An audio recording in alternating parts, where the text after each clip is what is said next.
नमस्कार प्रिय विद्यार्थियों, आप लोगों का कीर्तिमान एकेडमी ऑफिशियल यूट्यूब चैनल पर बहुत बहुत स्वागत है बच्चों। और सभी को वेरी वेरी गुड इवनिंग। तो अपनी इस धुरंधर सीरीज के लिए सभी लोग तैयार हैं? तो चलिए हम लोग शुरू करते हैं। आज बच्चों इस धुरंधर सीरीज अपने सोशियोलॉजी सब्जेक्ट में वन लाइनर की क्लास में हम लोग आज देखेंगे विवाह और धर्म टॉपिक से। ओके, विवाह और धर्म टॉपिक से वो महत्वपूर्ण तथ्य होंगे जो आपके लिए परीक्षा में बहुत ही काम आएंगे। ओके, तो चलिए बिना देर के हम लोग शुरू करते हैं। हाँ, एक बात आप लोगों से कहनी है, सभी लोग क्लास को लाइक और शेयर कर दीजिए ताकि सभी आपके दोस्तों तक पहुंच जाए ये क्लास और सभी लोग इसका फायदा उठा सके। ओके, और 6 बजे हम बच्चों कीर्तिमान एकेडमी पर शुरू कर रहे हैं UGC net, JRF, assistant professor और जीडीसी, यानी वहाँ हम प्रैक्टिस शुरू करा रहे हैं एमसीक्यूज वाली।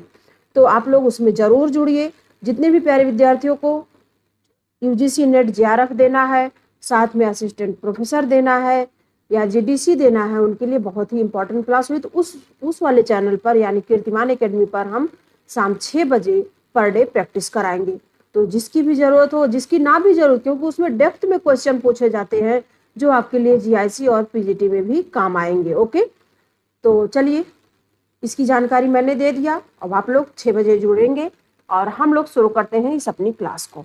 तो आइए देखते हैं विवाह और धर्म के टॉपिक में किस तरह के तथ्य आप लोगों के सामने रखे जा रहे हैं।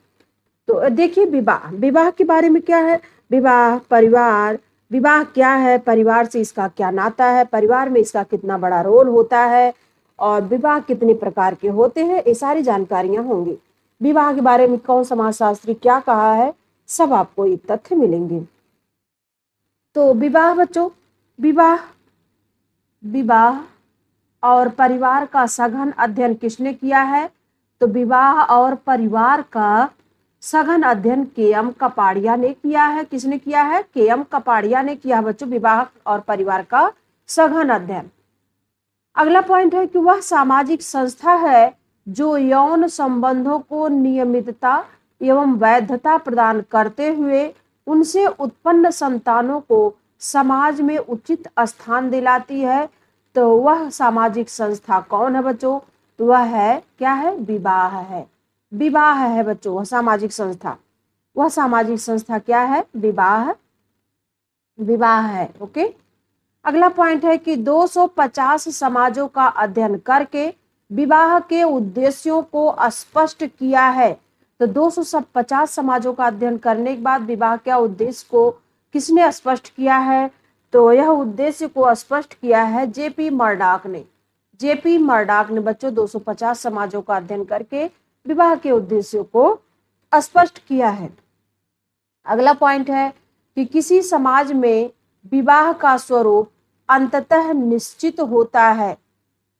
किसी समाज में विवाह का स्वरूप अंततः निश्चित होता है।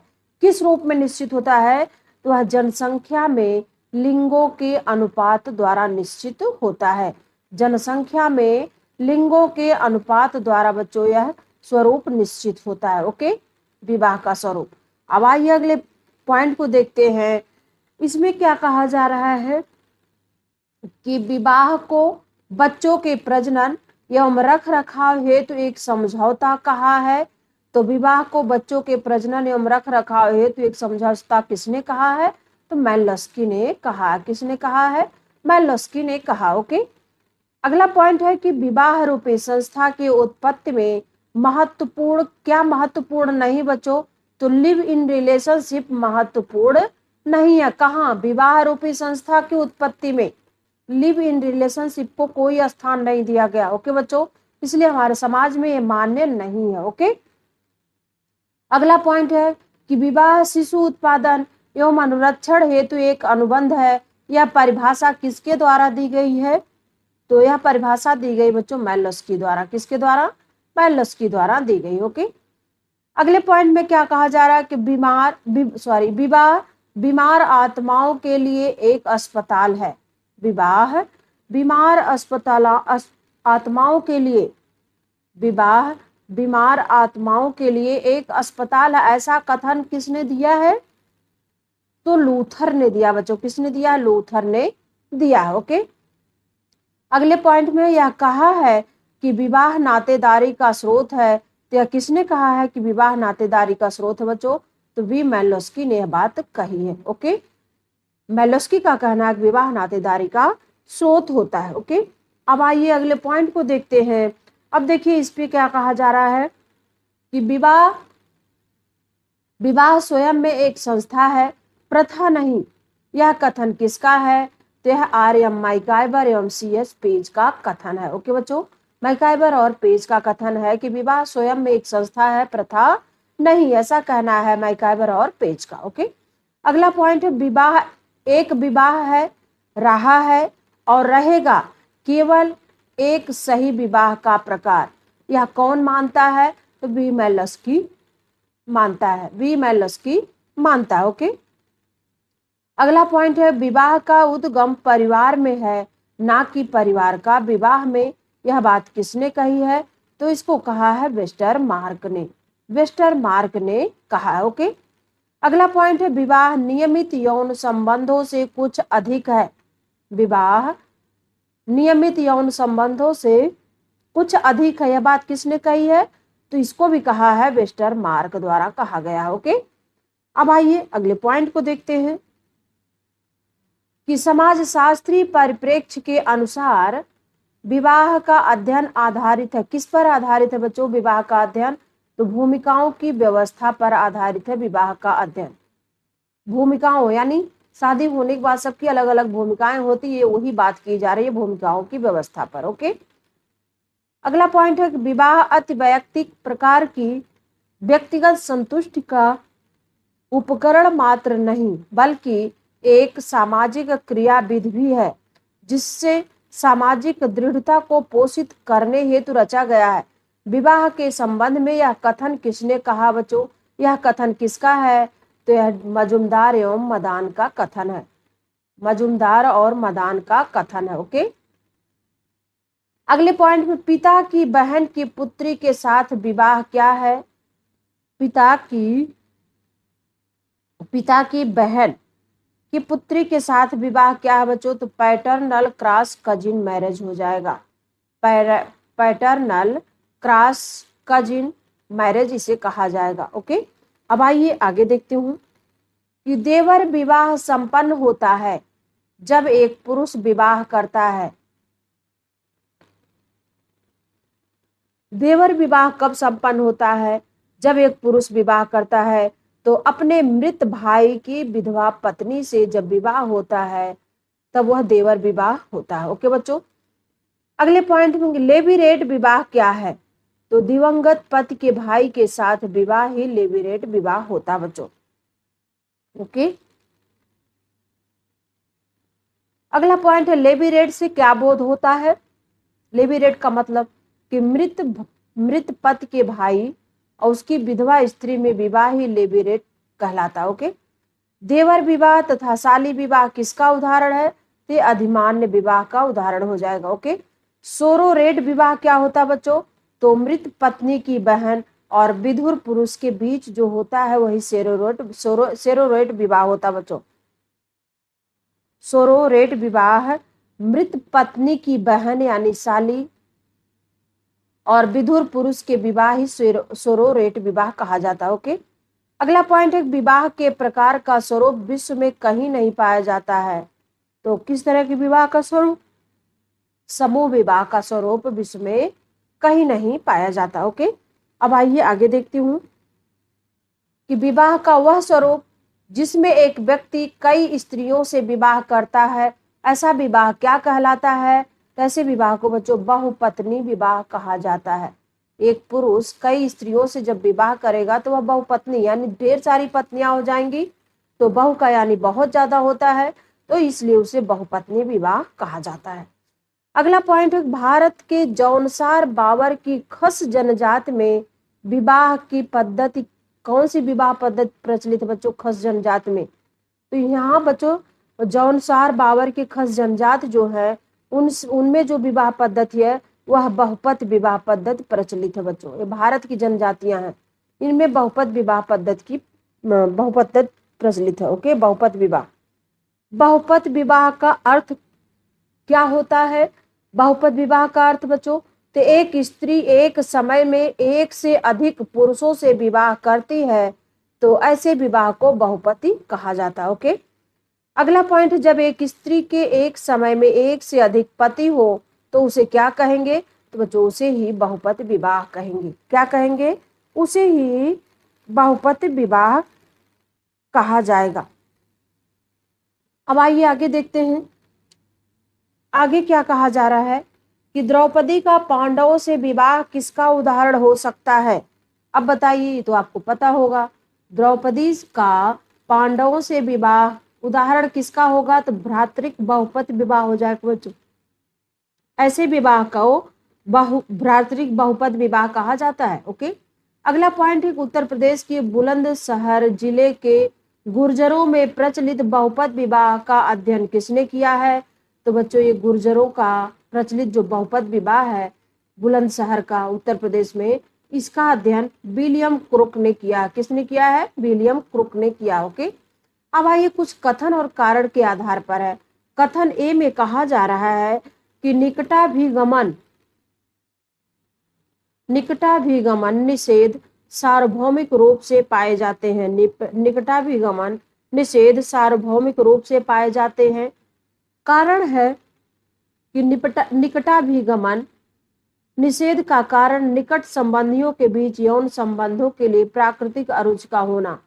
तो इसमें क्या है आपको समझ में आ रहा है?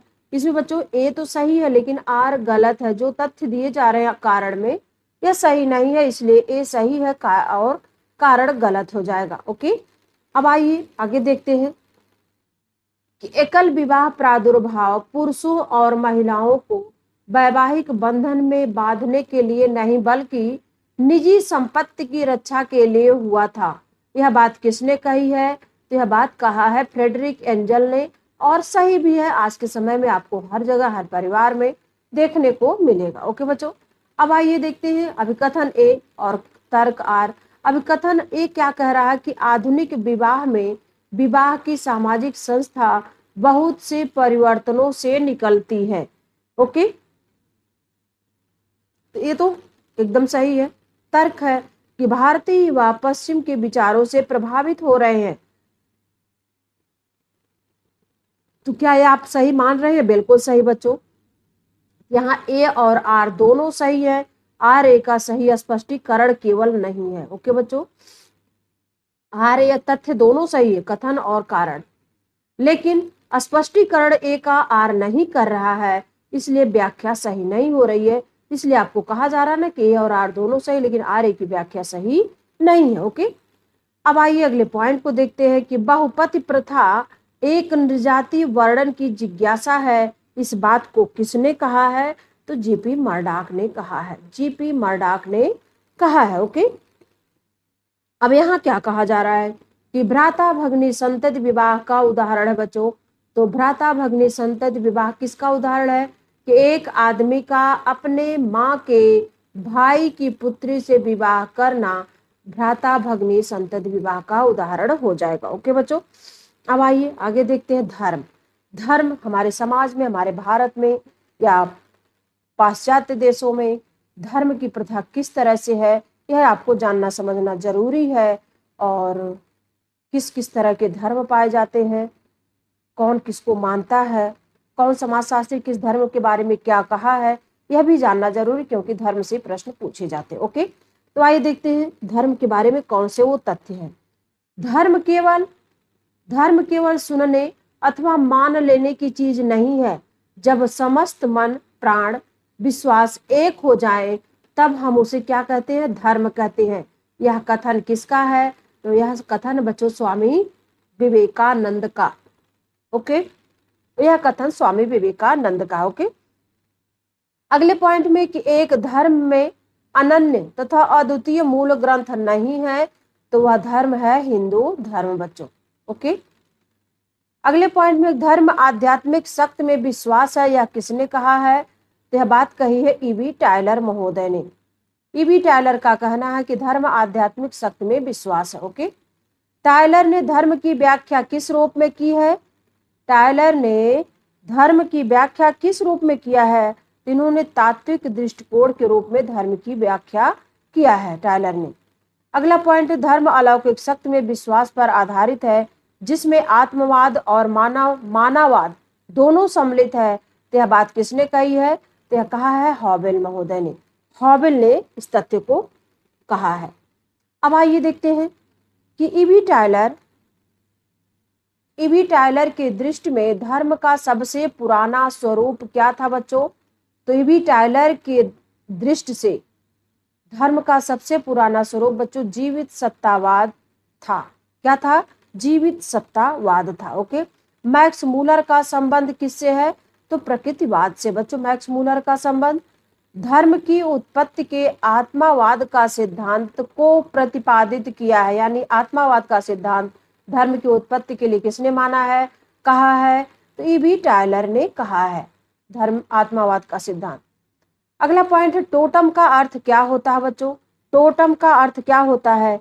तो इसका अर्थ बच्चों एक वस्तु जो जीवित या निर्जीव है किंतु जिसके साथ लोगों का रहस्यमय संबंध पाया जाता है वही टोटम होता है। ओके। धर्म की उत्पत्ति से संबंधित सिद्धांत कौन सा नहीं है? तो सामाजिक समझौता बच्चों धर्म की उत्पत्ति से संबंधित नहीं है यह सिद्धांत। ओके। अगला पॉइंट, धर्मनिष्ठा की अधिकांश संकल्पनाओं में तत्व समान है। तो कौन बच्चों है? विनम्रता है। विनम्रता है। ओके। अब आइए अगले पॉइंट को देखते हैं। धर्म पर चर्चा करते हुए नैतिक विचारों के संवर्धन पर ध्यान किसने दिया है? तो एलटी हाउस ने बच्चों इस पर ध्यान दिया है। ओके। अब देखिए इस पॉइंट में क्या कहा जा रहा है कि मैक्स मूलर धर्म का प्रारंभिक स्वरूप मानते थे। किसको? तो प्रकृतिवाद को मानते थे बच्चों। मैक्स मूलर धर्म का प्रारंभिक स्वरूप प्रकृतिवाद को मानते थे। बच्चों आज हम लोगों ने देखा धर्म और विवाह से संबंधित वो सारे तथ्य हैं जो आपके लिए वेरी वेरी इंपॉर्टेंट है बच्चों। तो आप लोग इसको पढ़ते रहिए, स्वस्थ रहिए, मस्त रहिए बच्चों।